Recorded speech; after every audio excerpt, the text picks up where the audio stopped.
Hello YouTubers, RogueMonkeyJr here. So the patch notes just released for Apex Legends Season 9 or Legacy, so we're going to go through them real quick.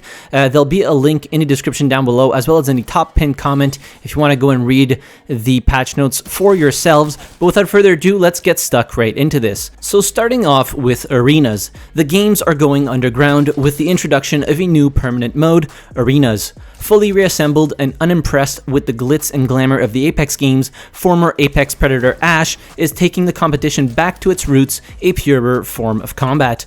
The rules are simple: 3 versus 3, eliminate your enemies to win the round, nowhere to run, nowhere to hide, you win or you die. Arenas features a new set of custom maps, tailor-made for close quarters combat, with more to come in the future. Squads start each round in a spawn room where they can get weapons, gear, and abilities, and adjust their loadouts as their strategy changes. The first team to win 3 rounds with at least a 2-point lead will be crowned the victor unless they battle to a 4-4 tie. Then they'll have the honor of participating in Ash's favorite part of the game, sudden death. So you can go check out the video I made on Arenas in the top right hand corner.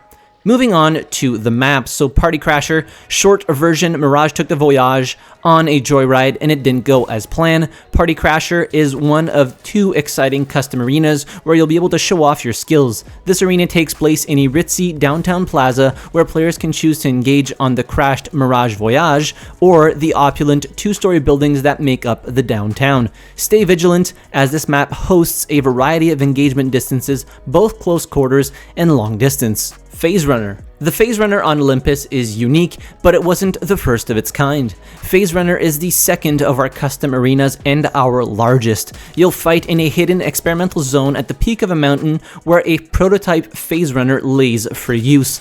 This map gives you a lot of space to maneuver, so be sure to be on the lookout for those who prefer to be patient and take you out from afar. Sound tactics and clear communication are what you'll need to come out on top as you fight through the construction site or near the Phase Runner exit. In addition to the 2 new maps, other areas from our 3 BR maps will be thrown into a bi-weekly rotation, giving you 5 maps total for arenas. At the start, you'll get Artillery from Kings Canyon, Thermal Station from World's Edge, and Golden Gardens from Olympus. Next, moving on to the new legend, Valkyrie. Kara Imahara, the daughter of Apex Predator Viper, salvaged the remains of her father's North Star Titan years after his death. With Rampart's help, she fashioned it into a sleek new jetpack that honors her family's legacy. Now she's entered the games under the name Valkyrie. Passive, VTOL jets. Use your jetpack to reposition or reach high places. You have limited fuel and cannot use weapons while flying. Tactical, Missile Swarm. Fire a swarm of mini rockets which damage and disorient the enemy.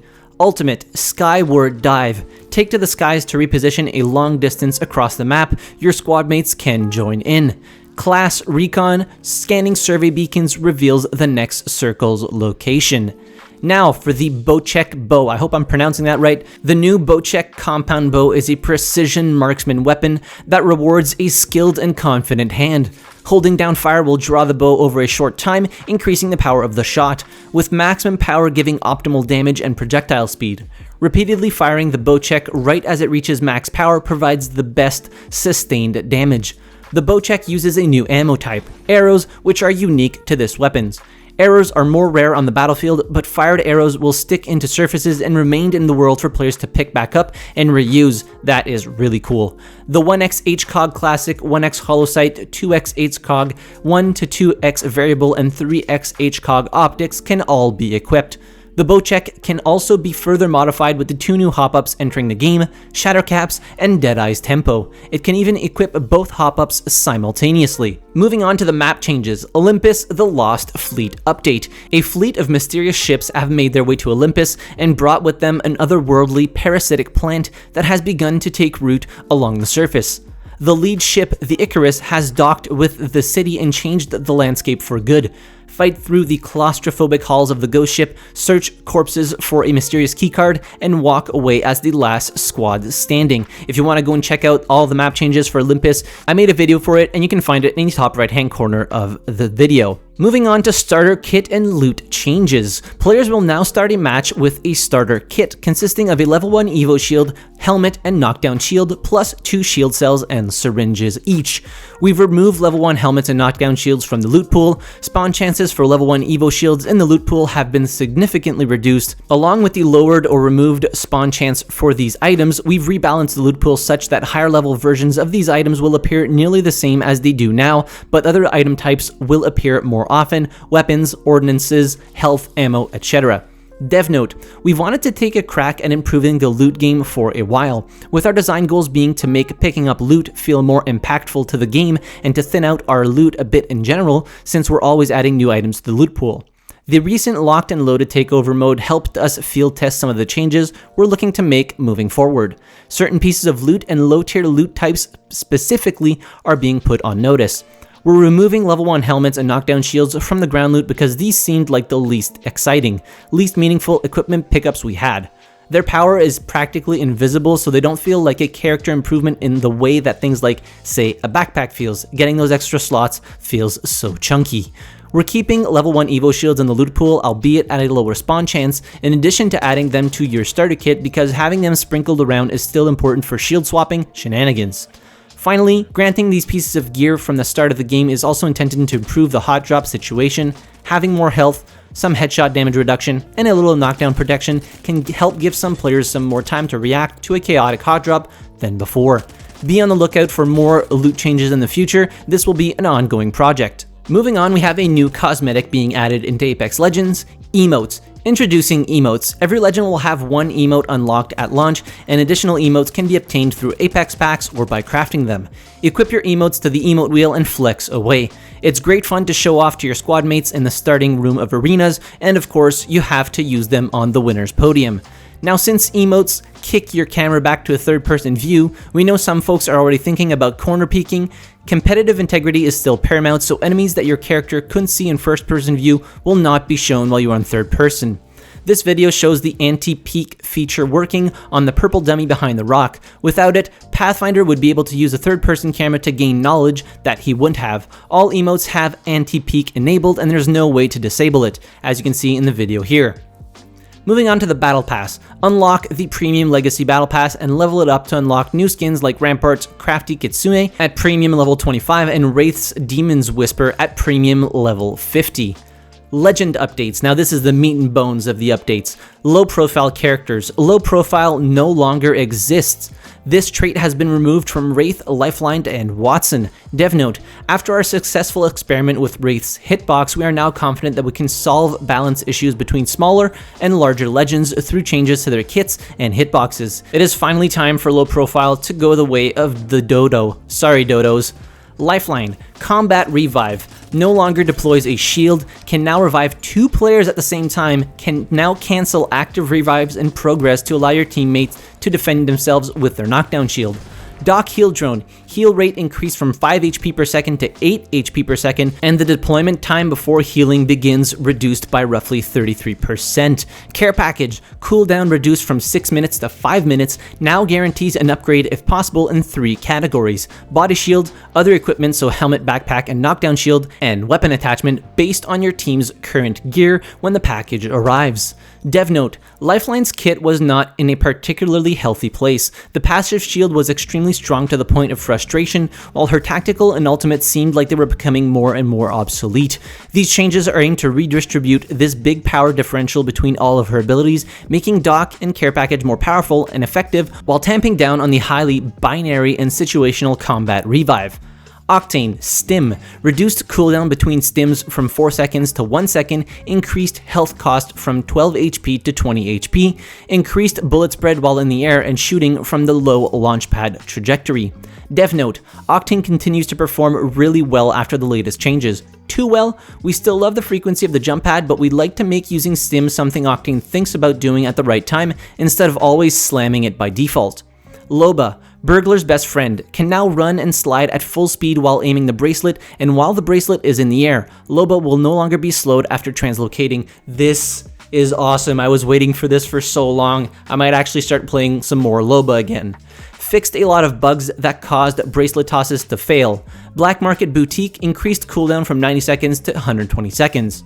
Horizon, gravity lift, reduced lift speed by 30%, reduced side-to-side acceleration, limited the time you can sit at the top of the gravity lift to 2 seconds, and increased the cooldown from 15 seconds to 20 seconds. Horizon's abilities will now get zapped by Watson's pylons. Dev note, Horizon is powerful and popular, but that's not why we're making these changes. We believe that mistakes in Apex Legends should be punishable, and when Horizon could just get herself out of bad positioning while popping a whole battery, this just wasn't true. These changes have two goals. 1. Make it much more possible for enemies to shoot Horizon as she sits in her gravity lift, and 2. Make gravity lift less of an impromptu sniper tower. Fuse, Knuckle Cluster. Fuse now has 2 stacks of Knuckle Cluster, reduced cooldown from 25 seconds to 20 seconds. Dev note, more help is coming, but we want to be very careful how we buff him so that he doesn't just become the legend that kills you with his abilities. Bangalore, Smoke Launcher. Thickened Bangalore's smoke. Dev note, last patch we optimized Bangalore's smoke particles and inadvertently thinned them out. This aims to get her back to the original visuals while keeping the optimizations. Bloodhound no longer receives assists from Eye of the Allfather. Dev note, Bloodhound's scan is strong, but the goal of this change in particular is to reconsider assists and their implication for ranked points. There's enough intrinsic value in sonar scans, and it's a slippery slope to consider crediting assists for other non-damaging abilities. Crypto will remain an exception. The active nature of Crypto's drone scan is notably different from the passive option with Bloodhound. This should encourage Bloodhound players to act on the information they get from the scan to eliminate instances where they might try to snag a quick assist without committing to a fight in the same way Crypto has. Crypto's drone can now scan and open care packages, can no longer use his drone to hijack a respawn beacon that's already in use. Weapon updates, Marksman weapon category. The G7 Scout and the 3030 are currently in the assault rifle weapons category, but they are a bit strange in that category due to their firing style and some of their handling values.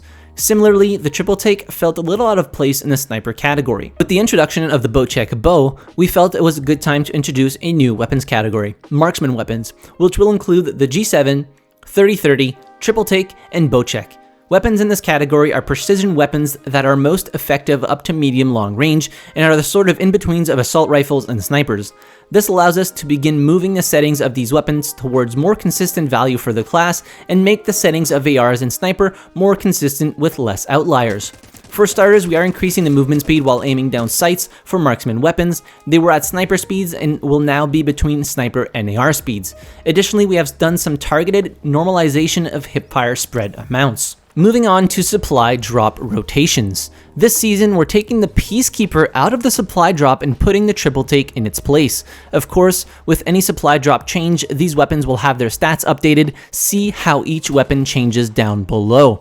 So crate weapon drops. Since we are exchanging a shotgun with a marksman weapon, now was a good time to rebalance the drop rates of crate weapons. The Kraber will spawn less often in the early game and more often in the mid game to better accommodate its power.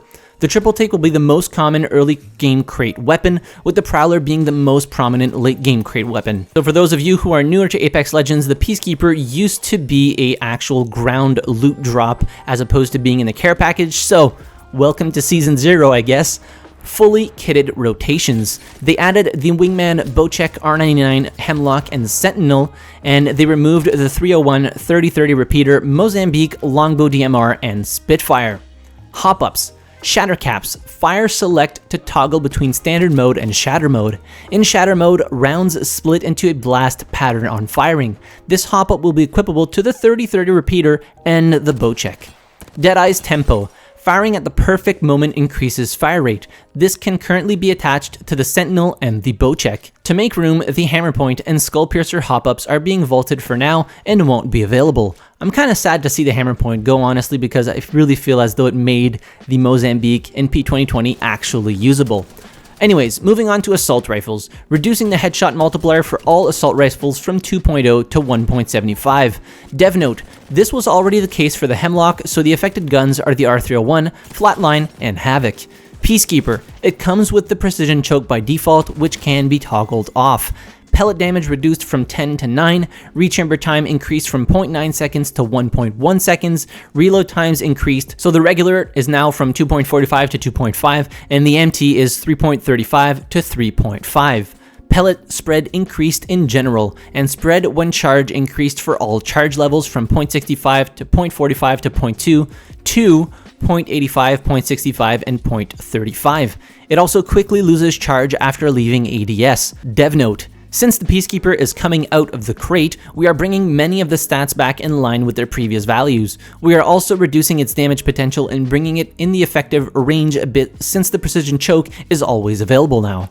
Triple Take: as a crate weapon, it will come with a 9 ammo clip and 63 reserve ammo. Fire rate increased from 1.2 to 1.3, time to full charge reduced from 1.1 seconds to 1 second, retains charge briefly after leaving ADS, move speed while aiming down sights has been increased to match other marksman weapons, faster than snipers, slower than ARs, increased speed while airborne and aiming down sights. Havoc: increased recoil controllability early in the pattern. Dev note: this should help make up for the reduced headshot multiplier and make it a bit more usable in mid-range fights.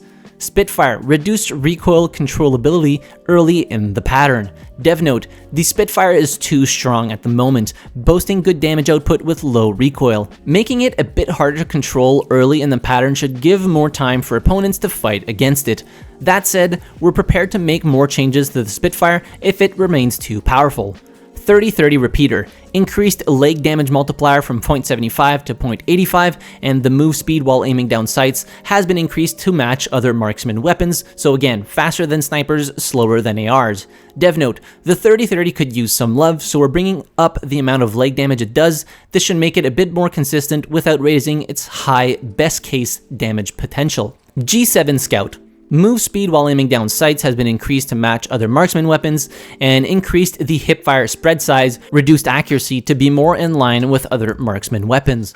The 30-30 repeater and the Bocek compound bow have more accurate hipfire than the baseline marksman weapon values, so the G7 Scout will be less accurate in hipfire than these other weapons.